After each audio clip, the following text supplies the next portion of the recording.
ওম শান্তি।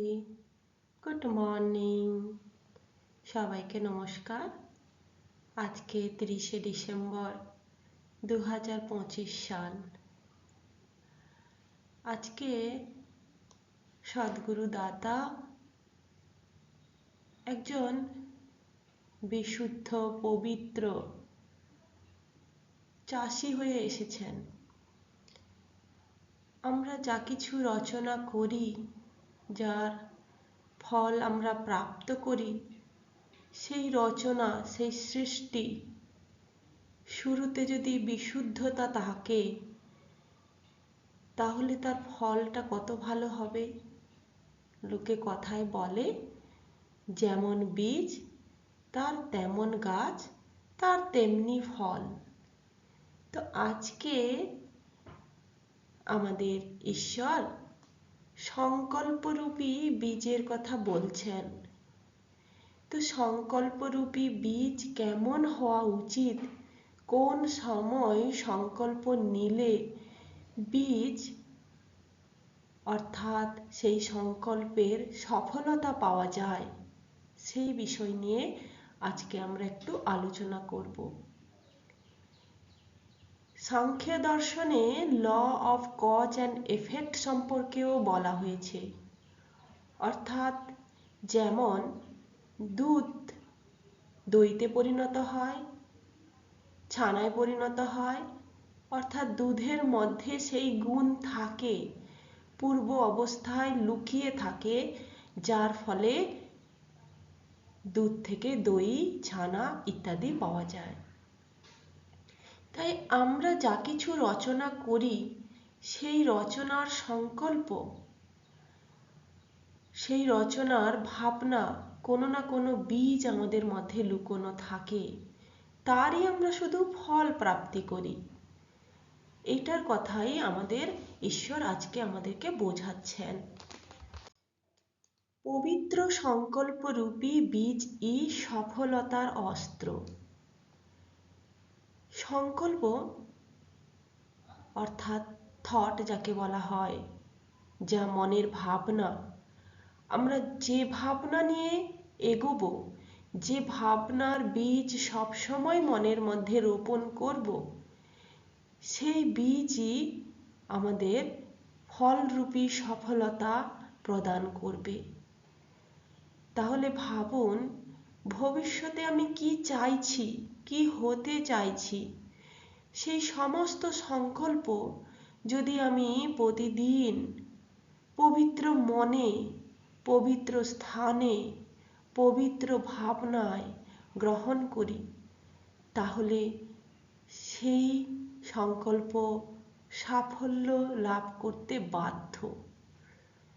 এটা আমাদের কথা নয়, এটা ঋষি মহাঋষি শাস্ত্রেও এর অনেক প্রমাণ পাওয়া যায়।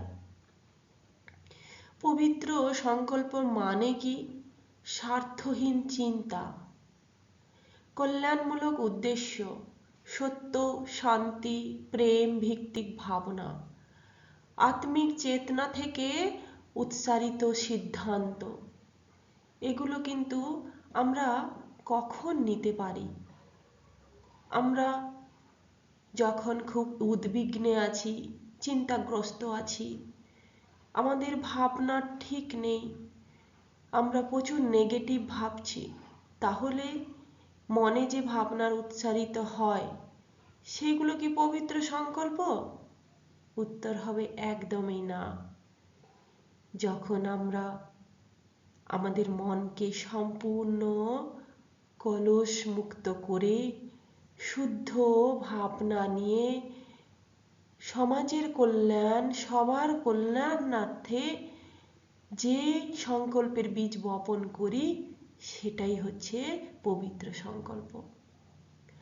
অস্ত্র কেন, সফলতার অস্ত্র কেন বলা হয়েছে? না, পবিত্র সংকল্প মনকে স্থির করে ও শক্তিশালী করে। নেগেটিভিটির পরিস্থিতি ও ভেতরের শক্তি জাগ্রত রাখে। মানে নেগেটিভ পরিস্থিতিতেও আমাদের পজিটিভ ভাবনা আসে, কর্মকে নির্ভীক ও নির্ভুল করে।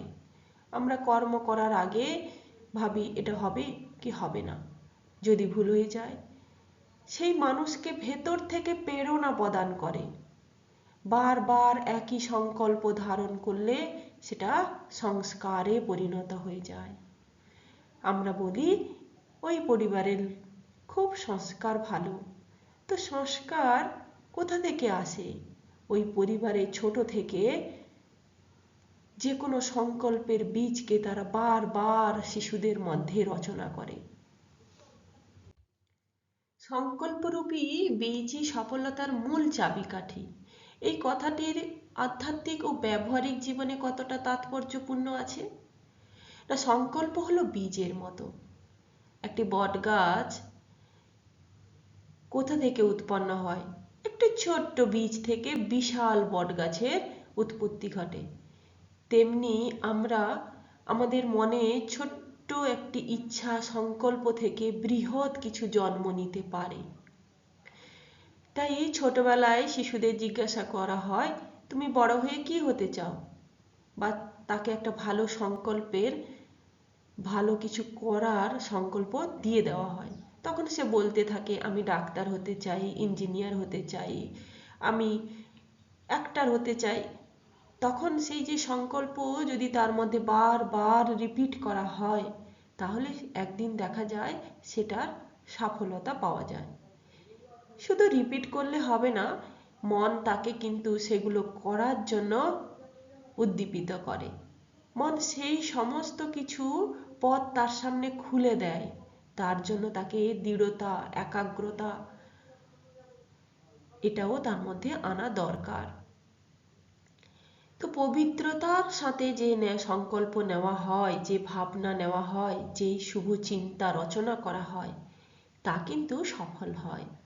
একাগ্রতা শক্তি মনকে স্থির করে, মনের মানসিক শক্তিকে অপচয় করে, বাধা বিপত্তিকে জয় করে সফলতার দিকে তাকে এগিয়ে নিয়ে যায়। এই চিন্তাই কর্মে রূপান্তরিত হয়। সংকল্প যত দৃঢ় হবে, পবিত্র হবে, কর্ম তত নিখুঁত হবে, আর সফলতা অবধারিতভাবে তার জীবনে নিশ্চিত হয়ে যাবে। এর অন্তর্নিহিত অর্থগুলোও কিন্তু খুব সুন্দর।